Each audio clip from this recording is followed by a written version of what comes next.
I'm going to talk about the marriage ceremony. We do have a traditional marriage ceremony in our community. I've done quite a few of those. And basically what the couple does, both of them bring their tobacco. And they also bring a blanket that they cover each other with. And usually I stand before them and I have my pipe in front of me. And I have each one of them put their tobacco into my pipe. So their tobacco goes out together and it goes to where those money doogs sit. And basically what I ask for is that it's meant for this couple to be together. If it is, then everything is going to go smoothly for them. And to give them a good relationship, that there's no jealousy involved in the relationship, and that they have plenty, they're not missing or without, they're not lacking. And to give them good health, and to also give them the ability to support one and each other through their work. So I kind of basically ask for all the good things. And because I'm a midday priest, that's what it's called. It's listed as in the state of Minnesota law books that I'm able to sign off on these marriage certificates, so I have done that. But anyway, I wanted to talk about one of the marriages I heard about way back. When I first got back from the Twin Cities and living in the cities, I lived in Anishinaabe, which is East Lake, with my aunt Julie. And next door to us was this old lady. Her name was Washushk. And she told me about her marriage. She said when she was growing up, when she was a young gal, they lived in a house and they must have had a loft or upstairs in that building they lived. And she said Grandpa used to sneak up there. Had a ladder and he'd crawl up there and spend the night with her. And one day he was going to leave and go home, and the ladder was missing. And they found out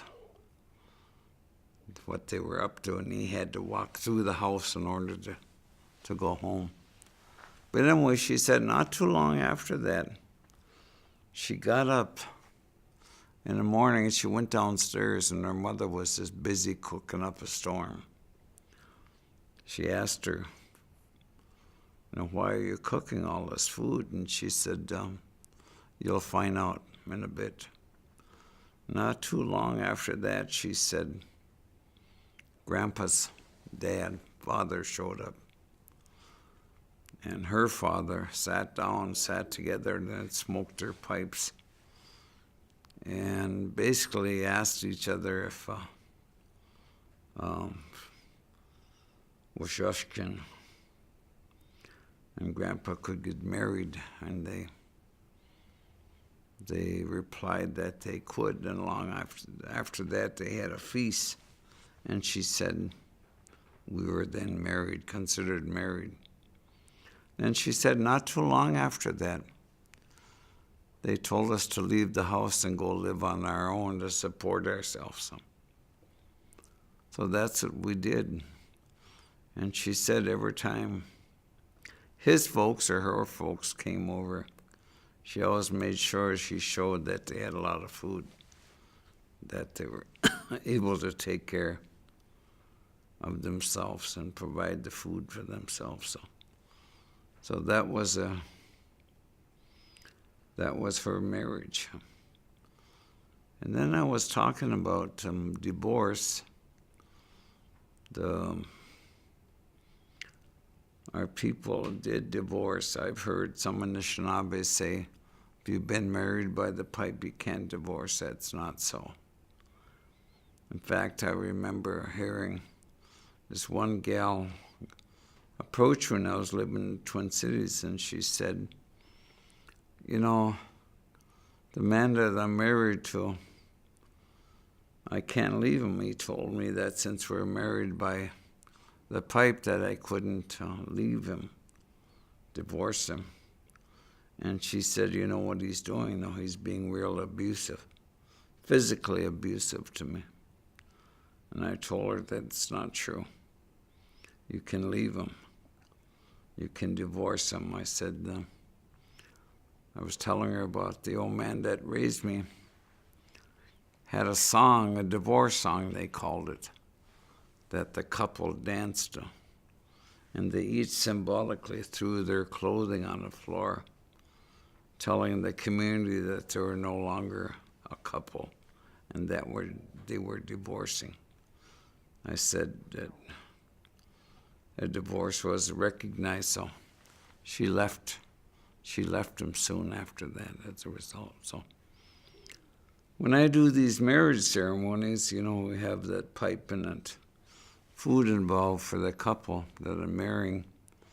I tell them if they choose to separate, I want you both to come back and see me and bring just a small amount of food and some tobacco. And what I'll do is I'll talk on your behalf and let those Manidug know that you choose not to live together any longer. So,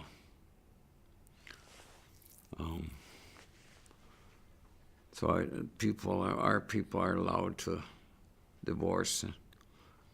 And then I talked about earlier about our roles as the husband and wife, and that long ago,